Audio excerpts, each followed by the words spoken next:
Sorry for making you stand there. Okay, so, guys, well, maybe raise your hand if you want. We're going to do a cooking. What am I doing? We already figured this out and we made a plan. Are you not yelling at me? Okay, go. Okay. This is called a cooking demonstration, and we're doing it without cooking anything. Can't wait for that. So I have to have the sweets. Okay.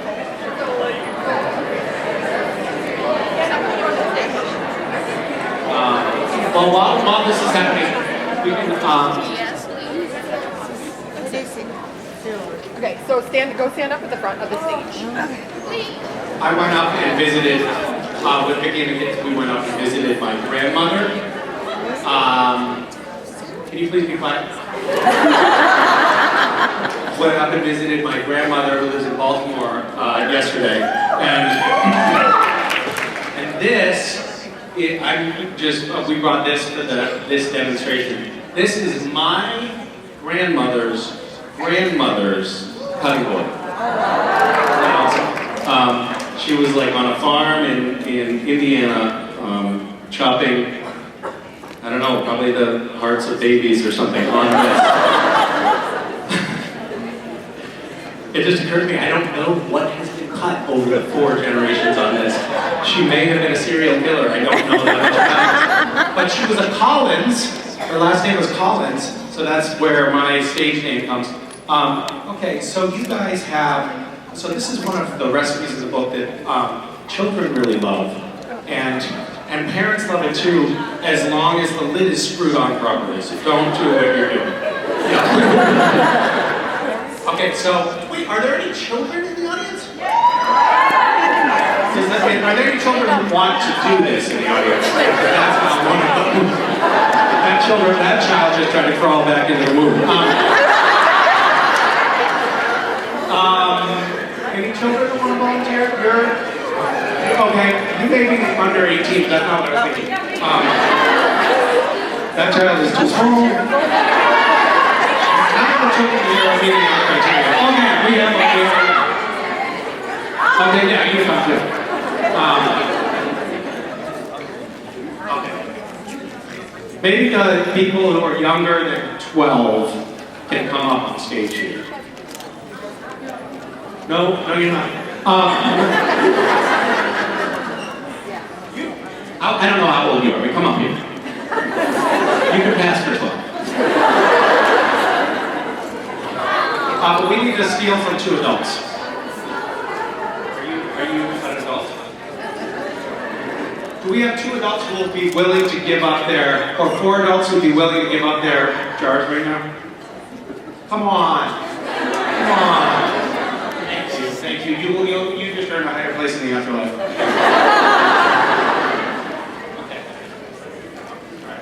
Okay, so now you have to shake it up. But we call it hop and shake. This is hop and shake butter. What you have in there is whipping cream. You will have to do it a hell of a lot more vigorous than you people are. More vigorous. Up and down. What's your back doing? Why are you sitting in a chair? Stand up. Now you have to spin around a little bit when you do it. It's called hop and shake.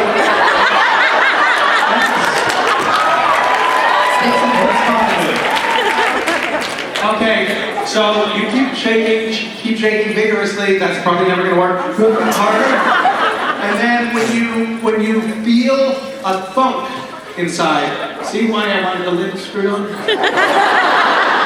When you feel a thunk inside, you know that you're done. You with the baseball hat on, you need to put more muscle into it.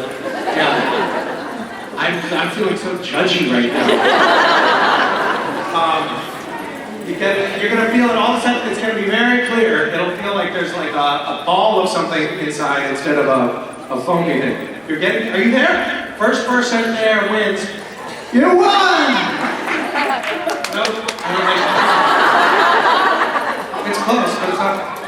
That's whipped cream. You're one. Are you there?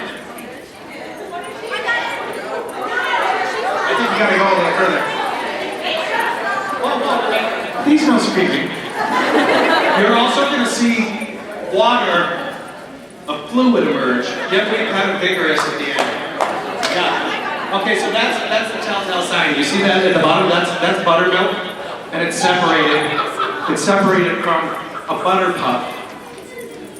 And isn't that magic? Yeah, you got a lot of buttermilk in yours. Good work. That's all very well done. Wait, who should I take? Yours.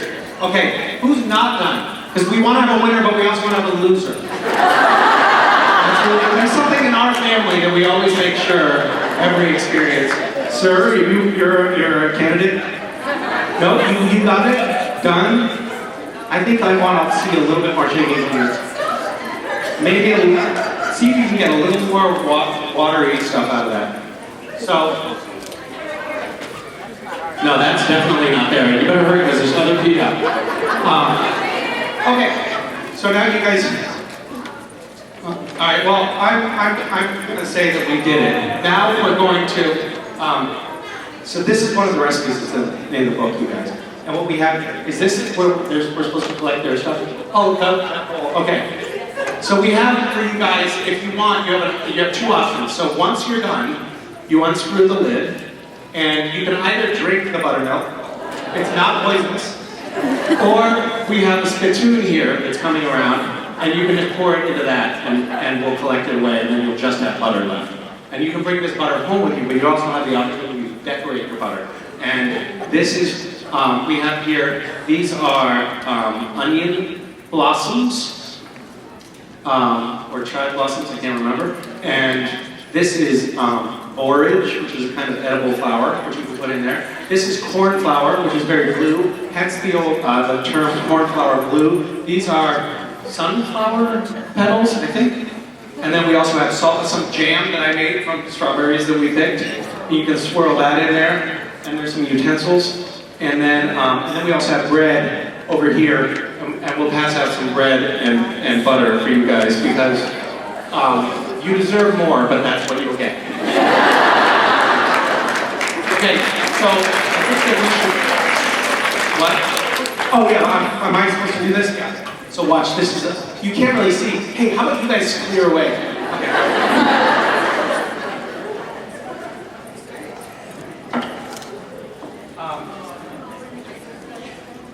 So this is the Hoppin' shake butter that Vicky made in the car on our way over here. And it doesn't come out of the jar, but it's... Oh, thank you. So this is not a one-handed job. And then we have a little bit of... I'm not going to do the jam. I'm going to do the salt. This is... these are not... nicotine mints.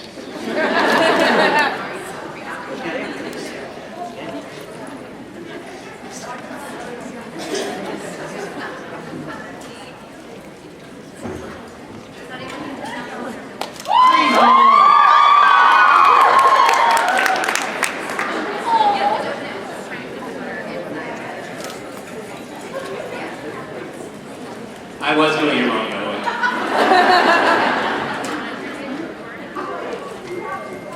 Okay, it's done. So now we should move this over there so that folks can come up and who's this? No, we have all this bread. It's going to someone. These people are. Okay, look how beautiful you guys. See, it's butter. How many of you have made butter before at home? So there's an opportunity for some of you now, when you're really bored, to make one of the most inexpensive things possible, which is butter. It's really efficient use of your time. And now my great-great-grandmother's cutting board has been on TV. I bet she never thought that would happen. All right.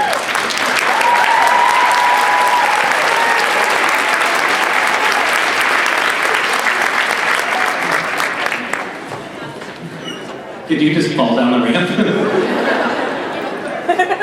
Okay, that's it. That's the whole demonstration. Those of you who are still in the front in the butter brigade, maybe you could like kind of clear off to the sides now, and you have, I think that you have bread and butter, and if you would like to help disperse that to people, or you can selfishly keep the butter yourself, it's up to you. You can sort of just learn a little bit about what kind of person you are through this experience. Hi. Yeah, that butter should be handed out too. I'm not going to eat it all. And maybe some of that jam. Oh, they could swirl. Oh, wait.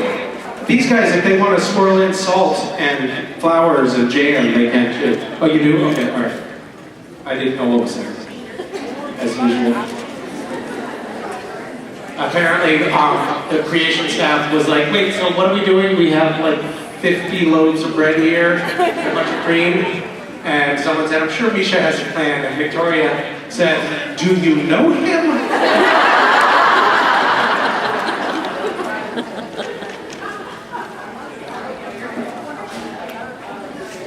What are you doing?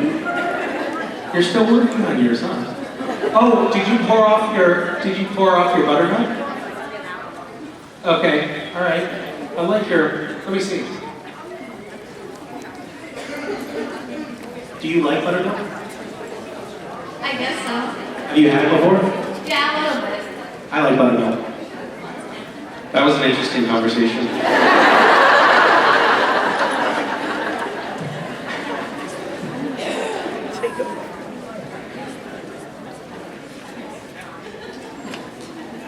Okay, everyone, settle down.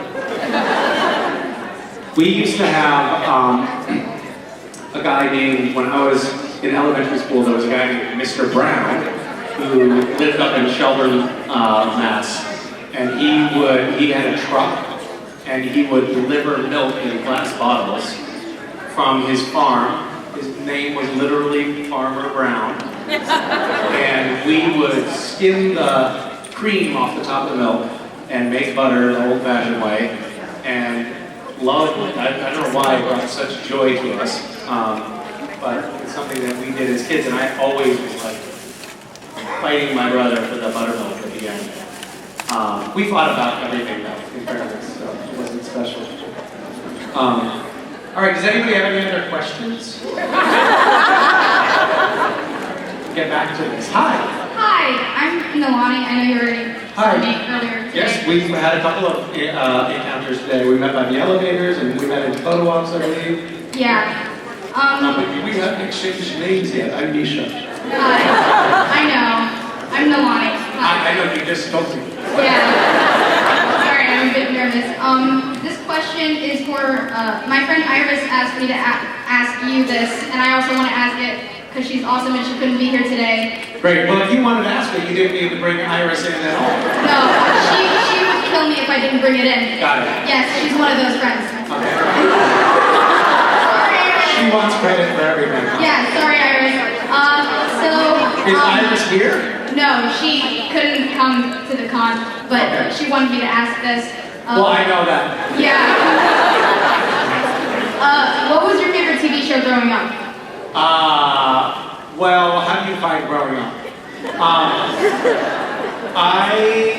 I can tell you, when I was in first grade, I remember the other kids in the class watching Doctor Who and talking about Doctor Who. And so I thought, oh, I should get in on this Doctor Who business. And I went home and tried to watch the like early 80s version of Doctor Who, which had this like weird, trippy, psychedelic, like 70s music, kaleidoscopic, creepy intro. No, this was like really, really trippy stuff. And that intro was terrifying to me. I couldn't make it past that. So I did not watch Doctor Who, but we would go, my parents separated when I was 3. And we would go, when I was very young, we would go to my dad's house on Friday nights. And we would spend the night with him on Fridays. And Fridays, so that was very special for me for 2 reasons. One, I got to see my dad. 2, we weren't allowed to watch TV at my mom's house. And so this was my opportunity to watch TV. And on Friday nights, there was a show on called Dukes and Hazzard. Which basically, I'm on the modern day Dukes and Hazzard right now. Like super, when people ask about, like, what's your, oh, I've never heard of that, I don't watch a lot of TV. I'm like, yeah, you do, you just don't watch our show, liar. And they say, what's it like? And I say, well, it's like Dukes and Hazzard meets Buffy the Vampire Slayer. I think that's basically true. And I'm Enos, for those of you who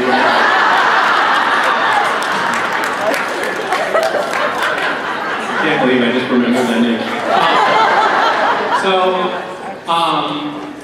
So I used to love watching Dukes of Hazzard, and then things got better because on Friday nights after Dukes of Hazzard, Knight Rider started coming on, which is also amazingly another show about a black car. Maybe I have a fetish.